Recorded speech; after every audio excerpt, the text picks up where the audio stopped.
The moment the jet wheels touched down, the truth was already screaming this wasn't a visit, this was a financial collapse dressed up as a royal return. Prince Harry didn't fly into Britain out of nostalgia or reconciliation or even regret. He flew in because he was out of money. Completely out. The kind of out that doesn't leave room for pride, strategy, or delay. The kind of out that forces a man to walk straight back into the palace he publicly burned and ask for help. At exactly 11:45 in the morning, second week of March 2026, that private jet landed, $150,000 burned in a single trip. Not funded by investors, not covered by deals, not buffered by hidden reserves. This was the last of it. The final stretch of a financial rope already fraying beyond repair. And what makes it worse? He already knew the answer before he even stepped inside. Because 8 days earlier, King Charles III had made something painfully clear in a cold, precise phone call. Leave Meghan Markle. Return with the children. Or don't come asking again. No confusion, no negotiation, just a line drawn in royal stone. And yet, he came anyway. Why? Because desperation has a way of rewriting logic. It convinces you that maybe, just maybe, the outcome will change if you show up in person, if you look someone in the eye, if you lay everything out. And oh, he laid everything out. A list, not just numbers, not just debts, a full autopsy of 6 years of decisions. Every risk, every gamble, every public move now reduced to cold financial reality. At the top, a crushing $22.5 million ears liability, unreported income tied to Archewell and related ventures, already flagged and already escalating. Beneath it, a brutal $10 million legal cost order after losing the privacy war against Associated Newspapers. And that's just the beginning, because the deeper you go, the worse it gets. A $5 million operational loss inside the Archewell Foundation. A Netflix deal? Gone. Expired. No renewal.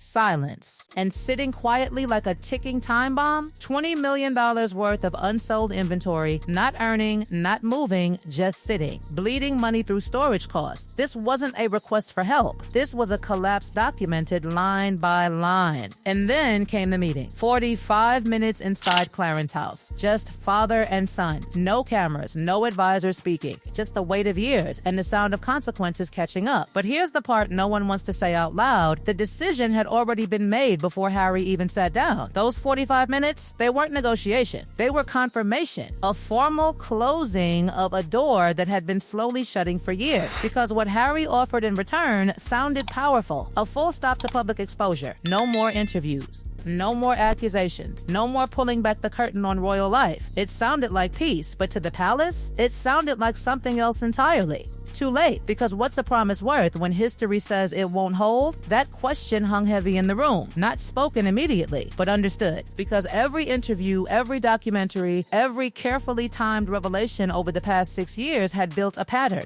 And patterns don't disappear with promises, they expose them. And there was another layer, the one no one could ignore. Even if Harry meant it, could he control it? Could he control Meghan? Because this wasn't just about him anymore. It never was. The entire Sussex operation had become something bigger, louder, and far less predictable than one person's word. And that uncertainty, that lack of control, made his offer fragile, unreliable, almost symbolic. So when Charles finally responded, it wasn't wrapped in royal softness. It wasn't softened for optics or shaped for headlines. It was direct. Final. The royal family is not a bank. No breakdown of the list. No sympathy for the numbers. No partial support. Just a line that cut through everything. Choices were made, and now those choices had consequences. And that's when everything shifted, because Harry didn't respond with strategy. He responded with emotion. Not the businessman, not the negotiator, the son, the desperate son standing in front of his father asking for something deeper than money, something older than protocol. And for a moment, it almost felt like it could change. Almost. But then came the sentence that ended it. Care and finality wrapped together so tightly they couldn't be separated. A father who still cared. A king who wouldn't intervene. The meeting ended at exactly 4 p.m. And just like that, it was over. No revised offer. No reconsideration. No second chance. Harry walked out with the same list he walked in with. Every number untouched. Every problem still waiting. But what happened next is where this stops being just a financial crisis crisis and starts becoming something far more dangerous. Because 4 hours later, behind closed doors at Buckingham Palace, 12 senior palace figures gathered, not for discussion, for confirmation. And what they decided made sure this wasn't just personal anymore. It became institutional, permanent, unanimous. And the real shock, what happened the very next morning would prove they were right all along. The morning after that unanimous decision didn't arrive quietly, it arrived like a warning siren, echoing through every corridor the night before had tried to silence. Because what the advisory board had concluded behind closed doors, that Prince Harry could not guarantee control over Meghan Markle's public actions, was about to be demonstrated in real time, in public, with brutal precision. And the timing? Too perfect, too sharp, too revealing to ignore. Images began circulating overnight, not new images, not staged, not leaked from inside the palace. No, these were from a February book signing event, old enough to feel harmless until someone zoomed in, until someone read the inscription, until the detail everyone missed suddenly became the only thing anyone could see. Shh, Meghan, not a mistake, not a typo, not a misunderstanding, a direct violation of the 2020 agreement that had stripped the use of that title completely. And yet here it was, written, signed, circulated, and now exploding across social media like a match dropped in dry grass. The palace didn't hesitate. At 10:00 in the morning, Princess Anne stepped forward, not emotionally, not dramatically, but with a clarity that felt colder than anger. She didn't soften it. She didn't reinterpret it. She called it exactly what it was, a deliberate provocation. And within hours, a formal notice was sent directly to Meghan's legal team demanding correction. But here's where it gets uncomfortable, because this wasn't just about a title. This wasn't just about protocol. This was evidence. Evidence that landed less than 18 hours after the advisory board's vote. Evidence that proved the exact concern that had just been used to deny Harry financial support. He couldn't control the situation, and now everyone could see it, because if this was a simple oversight, it would have been corrected instantly,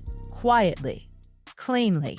But that didn't happen. Instead, Meghan posted an Instagram story late that night, holding the same book, smiling, captioned with a vague line about supporting creativity. No apology, no correction, no acknowledgement, just silence wrapped in defiance. And then deleted 30 minutes later. Long enough for screenshots, long enough for the narrative to lock in place. And just like that, the palace didn't need to argue its position anymore. The situation argued for them. Because while Harry had stood in Clarence House offering restraint, offering silence, offering a future without public conflict, this moment shattered that promise before it even had time to exist. And somewhere quietly, that 12-member board didn't need to say we were right. The world said it for them, but the consequences didn't stop at perception. They moved fast, commercially, publicly, brutally. The planned adaptation tied to Omid Scobie's book, canceled. Contracts, gone. Opportunities, shrinking. What was meant to be a promotional moment turned into one of the most damaging public relations spirals of the year. And the worst part, it didn't just damage Meghan. It damaged the entire Sussex structure, the credibility, the stability, the trust, because patterns had now become undeniable. And while all of this was unfolding publicly, something far more volatile was happening privately, because Prince Harry was already on his way back, not on a private jet this time, not in quiet confidence, but in the shadow of rejection, carrying the same list, unchanged, heavier now, with something worse than numbers: finality. He walked back into Montecito not as someone who failed, but as someone who had run out of moves. And waiting inside that house wasn't relief. It wasn't unity. It wasn't even understanding. It was confrontation.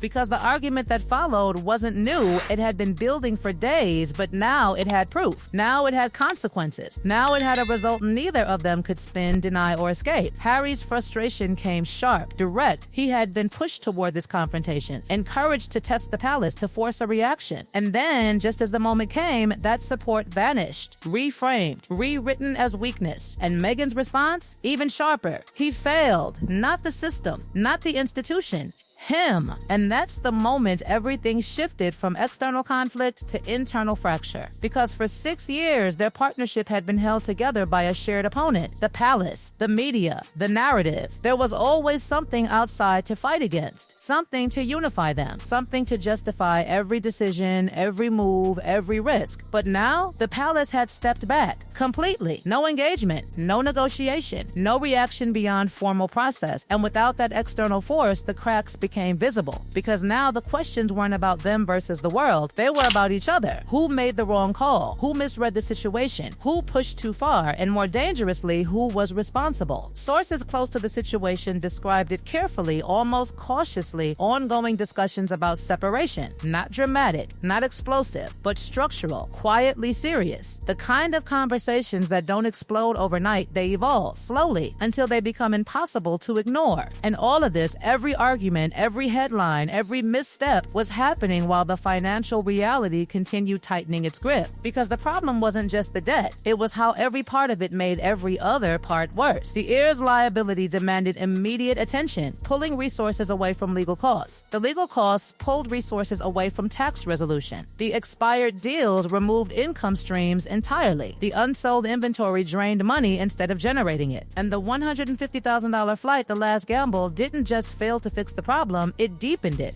It consumed the very thing it was meant to save. And that's the part no one can escape. Not emotionally, not financially, not strategically. Because what happened over those 3 days wasn't just a rejection, it was exposure. Exposure of limits, of control, of leverage. And by the time March 5th came to a close, the picture was brutally clear. Financial reserves gone, public credibility declining, family support formally denied, marriage under strain. And the one condition that still remained on the table from King Charles III, unchanged, untouched, waiting: separation, return. A door still technically open, but at a cost that now felt heavier than everything else combined. And here's where it becomes something bigger than money, bigger than titles, bigger than headlines. Because every option left now carries a loss. Stay and face the collapse without support. Leave and lose everything built over the past 6 years. There is no easy direction, no clean escape, no strategic win hiding somewhere in the distance. Just pressure, time, and consequences closing in from every side. And the most unsettling part, the institution isn't chasing, it isn't reacting, it isn't escalating, it's waiting, patient, silent, certain. Because unlike businesses, unlike public narratives, unlike relationships under pressure, the crown doesn't need urgency. It only needs time. And time is the one thing Harry is running out of.